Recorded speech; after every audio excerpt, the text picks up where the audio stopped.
Flight 914 was only supposed to last 3 hours. Most of the passengers were asleep while rain hammered against the windows. Captain Elias had flown through storms before. Nothing about the night worried him, until every screen inside the cockpit suddenly went black, right after the engines shut off and the plane began falling through the clouds. Passengers screamed as oxygen masks dropped from the ceiling.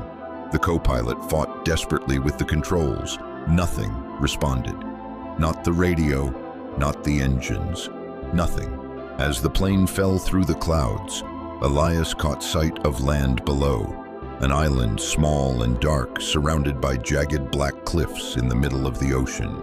There were no lights, no buildings, no signs of life. But near the shoreline was a long stretch of land. The landing nearly ripped the entire aircraft apart. Metal scraped across the ground while terrified passengers cried inside the cabin. One wing snapped against the trees before the plane finally stopped beside the jungle. At first, everyone thought they survived a miracle, until night came. That's when people started disappearing. A woman vanished while sleeping beside her husband. Another passenger walked into the jungle after hearing his daughter calling his name, but his daughter had died years earlier. Every day, the group became smaller. Nobody saw who was taking them, but every night the whispering returned from the jungle, voices calling from the darkness.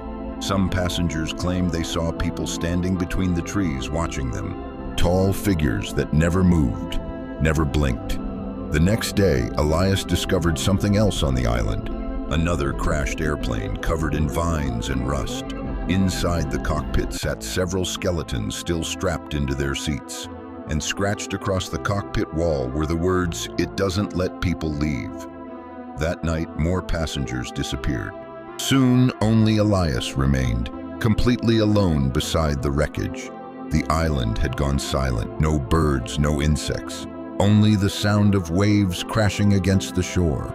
Elias noticed footprints surrounding the plane, hundreds of them, as if people had stood around him while he slept. Elias ran toward the ocean, desperately searching for a way off the island. But out in the water, more figures stood beneath the waves, staring back at him. Then the whispering started again, closer this time, right behind him. The next morning, everyone from Flight 914 was gone. No distress call was ever received. No wreckage was ever found. And from that day forward, nobody ever heard from the passengers or crew again.